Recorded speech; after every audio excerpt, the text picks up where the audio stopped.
کہتا ہے قرآن۔ بسم اللہ الرحمن الرحیم۔ پروگرام کیا کہتا ہے قرآن۔ میزبان میں ہوں ڈاکٹر حسن رضوی۔ رمضان مبارک کے سلسلے میں تفسیر قرآن کا یہ پروگرام میں آپ کی خدمت میں آج سورہ الم نشرح جو مکی سورہ ہے، 30ویں پارے کا 94 نمبر سورہ ہے، اس کی تفسیر بیان کروں گا۔ الم نشرح، کیا ہم نے تمہارا سینہ نہیں کھول دیا؟ اس سورہ کے فضائل اور خصوصیات یہ ہیں کہ جامع رسول خدا ختم مرتبت نے فرمایا، جو شخص سورہ الم نشرح کو سمجھ کر پڑھتا ہے اس کو اس شخص کے برابر اجر ملتا ہے جس نے مجھے غمگین دیکھا، یعنی حضور کو غمگین دیکھا اور میرے دل سے میرا غم دور کر دیا۔ جتنا ثواب اس آدمی کو ملے گا اتنا ہی ثواب اس آدمی کو ملے گا جو اس سورہ کو سمجھ کر پڑھے گا۔ اور فرمایا کہ جو شخص اس سورہ کو سینے کے درد پر پڑھے گا، دل میں تکلیف ہو، سینے میں درد ہو، یا پاس رکھے گا تو سینے کے درد سے شفا پائے گا۔ اب ہم اس سورہ کی تشریح شروع کرتے ہیں۔ سورہ الم نشرح مکی سورہ ہے۔ بسم اللہ الرحمن الرحیم۔ شروع کرتا ہوں اللہ کے نام کی مدد مانگتے ہوئے جو سب کو فیض اور فائدے پہنچانے والا، بے حد مسلسل رحم کرنے والا ہے۔ الم نشرح لک صدرک، اے نبی کیا ہم نے آپ کے سینے کو کھول نہیں دیا؟ اس کے معنی کیا ہیں؟ اس کے اصلی معنی ہیں، کیا ہم نے آپ کو یہ ہمت نہیں عطا کی کہ آپ پوری قوم کے سامنے کھڑے ہو گئے اور آپ نے پورے قوم کے عقیدوں کو ٹھکرا دیا اور ان کو غلط ثابت کر دیا اور دین اسلام کو پھیلا دیا؟ یہ ہمت آپ کے دل میں کس نے پیدا کی؟ عرب جیسے جاہل ضدی قوم کے مقابلے پہ کھڑا ہونا اور ان کے عقائد کو باطل قرار دینا، ان کے بتوں کو برا کہنا اور پھر توحید کا پیغام پہنچانا کتنا مشکل کام تھا۔ مگر یہ اللہ نے، کس نے ہمت دی آپ کو؟ اللہ نے ہمت دی کہ آپ کے دل میں یہ طاقت پیدا کر دی کہ آپ کھڑے ہو جائیں اور قوم کا مقابلہ کریں۔ اب اس آیت کی غلط تشریح بھی کی گئی ہے۔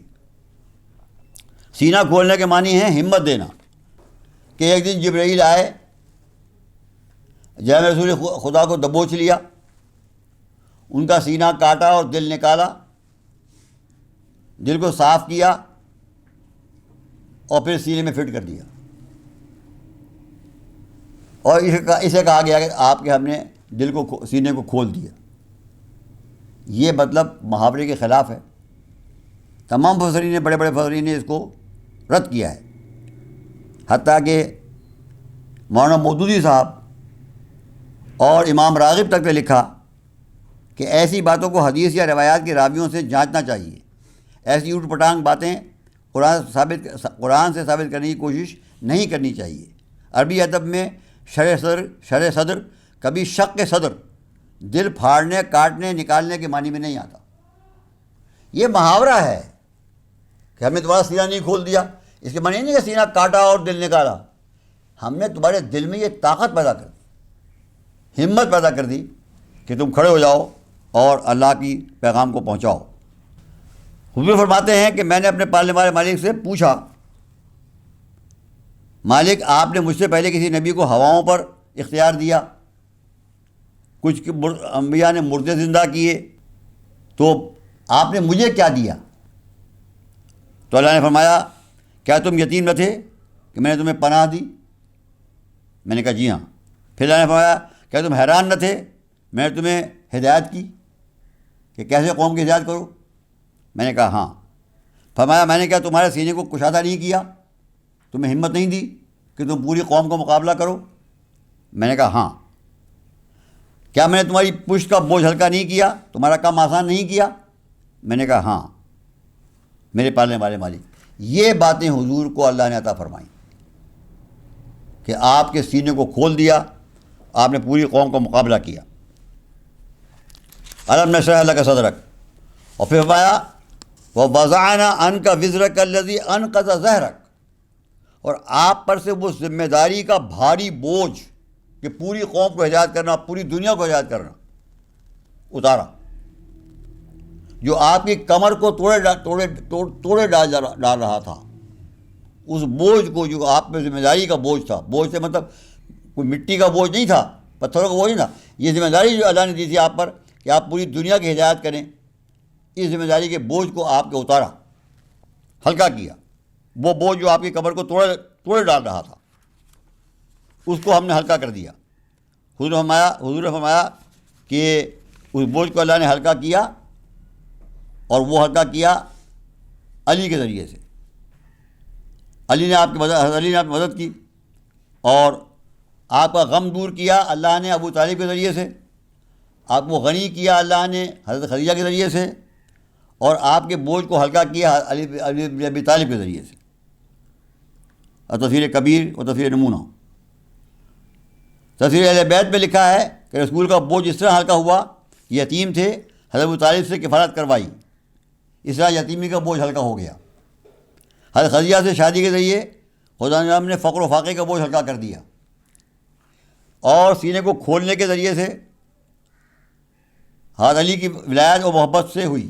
سینہ جو کھلا، آپ کو جو ہمت ہوئی قوم کا مقابلہ کرنے کی، اس کی وجہ یہ بھی تھی کہ حضرت علی آپ کے ساتھ تھے، آپ کے مددگار تھے۔ دشمنوں کی مخالفانہ سرگرمیوں کی وجہ سے پشت کی بوجھ کی تکلیف حضرت علی کی تائید سے پوری دور ہوئی۔ دشمن آپ کو پتھر مارتے تھے، حضرت علی ان کا مقابلہ کرتے تھے۔ جنگوں میں بھی حضرت علی نے مقابلہ کیا۔ جنگ بدر میں آدھے آدمی جو تھے حضرت علی کے ہاتھوں سے قتل ہوئے۔ تو حضور کا بوجھ جو ہلکا ہوا وہ حضرت علی کے ذریعے سے ہلکا ہوا۔ پھر فرمایا اللہ نے کہ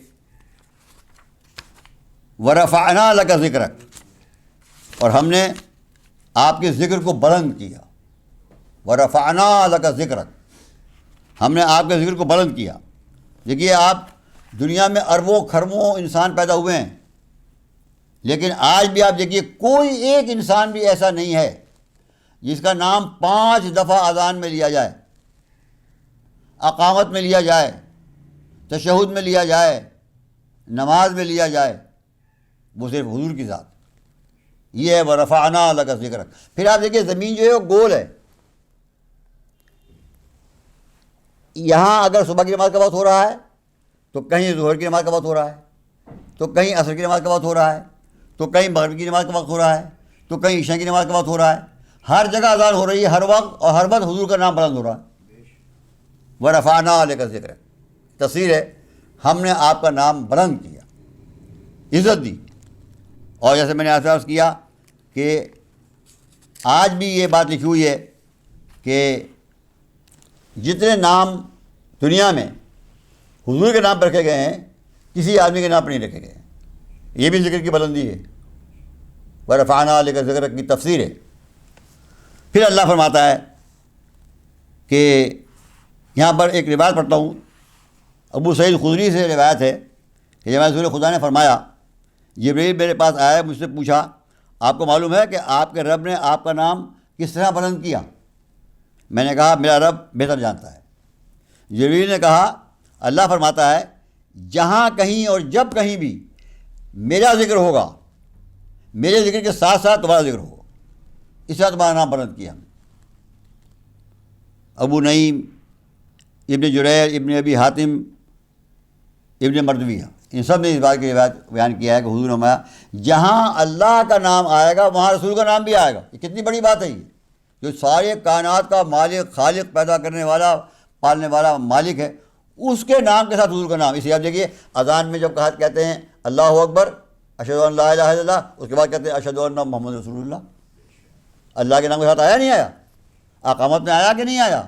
تشہد میں آیا کہ نہیں آیا؟ یہ ہے بلندی کی انتہا۔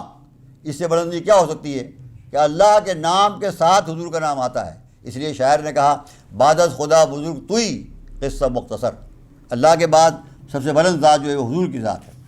پھر خدا فرماتا ہے فَإِنَّ مَعَ الْعُسْرِ يُسْرًا، إِنَّ مَعَ الْعُسْرِ يُسْرًا، حقیقتاً دشواری کے ساتھ ساتھ آسانی کا ہونا ہوتا ہے۔ حقیقتاً واقعاً دشواری کے ساتھ ساتھ آسانی ہوتی ہے۔ 2 دفعہ ایک ہی بات کو اللہ نے 2 دفعہ دہرایا ہے، فَإِنَّ مَعَ الْعُسْرِ يُسْرًا، ان مع العسر یسرا، دشواری کے ساتھ آسانی ہے، دشواری کے ساتھ آسانی ہے، مطلب یہ ہے کہ آپ پریشان نہ ہوں۔ دنیا میں پریشانیاں آتی ہیں، تکلیفیں آتی ہیں، وہ کچھ دیر کے لیے آتی ہیں، اس کے بعد آسانی ہو جاتی ہے۔ یہ نہیں، اور کمال کی بات یہ نہیں کہا کہ ان بعد العسر یسرا، یہ نہیں کہا کہ سختی کے بعد نرمی ہے، سختی کے بعد نہیں، مع العسر یسرا، سختی کے ساتھ آسانی ہے، سختی کے ساتھ آسانی ہے، 2 دفعہ کہا، یعنی بہت قریب ہے، سختی کے بعد آسانی بہت قریب ہے۔ اللہ سختیوں کا امتحان لیتا ہے بندے سے، پھر نرمی کر دیتا ہے، اس کو آسانی دے دیتا ہے۔ حضور کے ساتھ بھی یہی ہوا کہ مکے میں کتنی دشواریاں آپ نے اٹھائیں، مدینے میں آسانی ہو گئی، اور پھر قیامت میں آپ کو حق شفاعت مل گیا۔ اور آخری آیت ہے فَإِذَا فَرَغْتَ فَانصَبْ وَإِلَىٰ رَبِّكَ فَارْغَب، لہذا جب نبوت کے کاموں سے فارغ ہو جائیں تو اپنا وسیع مقرر فرمائیں، فنصب، اپنا وسیع مقرر فرمائیں، وَإِلَىٰ رَبِّكَ فَارْغَب، پھر اپنے پالنے والے مالک کی طرف رغبت فرمائیں، واپس چلے جائیں۔ پیغام یہ ہے کہ جب آپ دنیا میں اپنا کام ختم کر لیں تو ایسے نہیں چلے جائیں، کام تو جب چلنا ہے قیامت تک، لہذا اپنا وسیع مقرر کریں، اپنا جانشین مقرر کریں کہ جو قیامت تک اس پیغام کو پھیلاتا رہے، اور یہ ہیں ائمہ اہل بیت۔ آپ نے حضرت علی کو مقرر کیا، فرماتے ہیں امام جعفر صادق علیہ السلام کہ جب یہ آیت آئی اور حضور اپنے کام سے فارغ ہو چکے تو آپ نے حضرت علی کو اپنا وسیع مقرر کیا، فرمایا من کنت مولا فہذا علی المولا، جس کا میں آقا ہوں اس کا علی آقا ہیں۔ اب علی اور ان کی اولاد میں جو 11 امام ہیں یہ ذمہ دار ہیں قیامت تک حضور کے کام کو انجام دینے کے، ان کے وسیع ہیں۔ اور اس بات کو اہل سنت کے عظیم عالم حاکم جسکانی نے بھی لکھا ہے کہ جب تم فارغ ہو جاؤ تو علی کو ولایت کے لیے نسب کر دو، اپنا وسیع مقرر کر دو۔ الشواہد التنزیل جلد 26 احادیث 116 سے 119 تک۔ اصول کافی میں بھی یہ روایت موجود ہے، تفسیر صافی تفسیر قمی میں روایت موجود ہے، تفسیر الثقلین میں روایت موجود ہے کہ حضور نے اس حکم کے آنے کے بعد اذا فرغت فانصب، جب تم فارغ ہو جاؤ تو اپنا وسیع مقرر کرو، اذا ربک فارغب، اپنے رب کی طرف راغب ہو جاؤ۔ آپ نے اس آیت کے آنے کے بعد حضرت علی کو اپنا خلیفہ اور نائب مقرر کیا، فرمایا من کنت مولا فہذا علی مولا۔ اور بخاری شریف میں بھی فرمایا، بخاری شریف میں بھی حدیث موجود ہے، حضور نے فرمایا یا علی انت منی بمنزلت ہارون من موسیٰ، اے علی تمہارا مقام وہی ہے میرے پاس جو ہارون کا مقام تھا موسیٰ کے پاس۔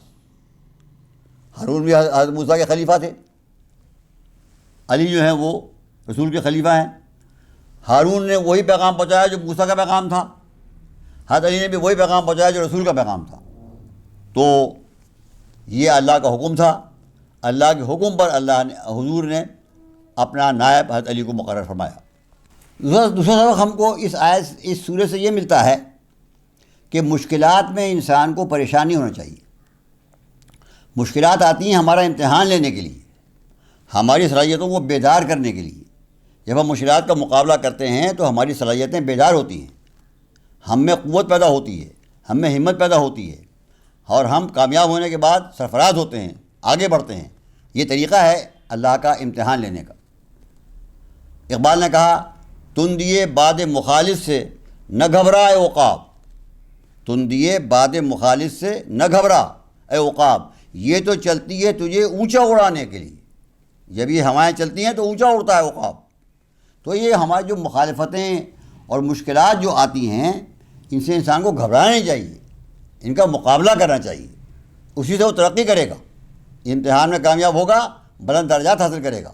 اس لیے فرمایا ان مع العسر یسرا، اے رسول آپ گھبرائیں نہیں، ہم سے بھی کہا جا رہا ہے۔ کیوں؟ کہ ہر تکلیف کے بعد آسانی ہے، ہر سختی کے بعد آسانی ہوتی ہے۔ اللہ سختی دیتا ہے تھوڑی دیر کے لیے، پھر آسانیاں ہیں، لہذا آپ مقابلہ کریں۔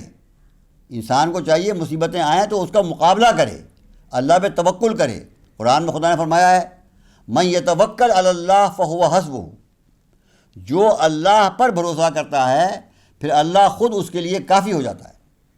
لہذا جب پریشانیاں آئیں، مصیبتیں آئیں، مخالفتیں ہوں، دشواریاں ہوں تو آدمی کو بھاگنا نہیں چاہیے، رونا پیٹنا نہیں چاہیے، بلکہ سر پکڑنے کے بجائے اس کو مقابلہ کرنا چاہیے، اللہ پر توکل کرنا چاہیے، اللہ پر بھروسہ کرنا چاہیے کہ وہ مقابلہ کرے گا تو اللہ کا وعدہ ہے موجود ہے کہ ان مع العسر یسرا، سختی کے ساتھ ساتھ آسانی ہے، ان مع العسر یسرا، سختی کے ساتھ آسانی ہے۔ اللہ نے ایک ہی جگہ 2 دفعہ فرمایا اس بات کو، یعنی کتنا پکی بات ہے یہ کہ 2 دفعہ اللہ وعدہ فرما رہا ہے ایک ہی جگہ کہ سختی کے بعد آسانی ہے۔ جو شخص بھی سختیوں کا مقابلہ کرتا ہے اللہ اس کے واسطے آسانیوں کے راستے کھول دیتا ہے۔ ہم بھی اللہ سے دعا کرتے ہیں خدا عالم جن سختیوں کا ہم مقابلہ کر رہے ہیں خدا عالم ہمیں اس بات کی توفیق عطا فرمائے کہ ہم ان سختیوں کا ڈٹ کے مقابلہ کریں، اللہ ہمیں ہمت عطا فرمائے اور اس کے بعد اللہ ہمیں ہمارے واسطے ان سختیوں کو آسانیوں میں تبدیل کر دے۔ یہی ہوتا آیا ہے اور یہ ہوتا آئے گا، یہ اللہ کا قانون ہے، اللہ نے بیان فرمایا ہے جو کبھی جھوٹا نہیں ہو سکتا۔ حضرت عیسیٰ فرماتے ہیں کہ پہاڑ اپنے مقام سے ہٹ سکتا ہے، آسمان اپنے مقام سے ٹل سکتا ہے، اللہ کا فرمایا ہوا کوئی حرف لفظ کوئی زبر زیر اپنے مقام سے نہیں ہٹ سکتا۔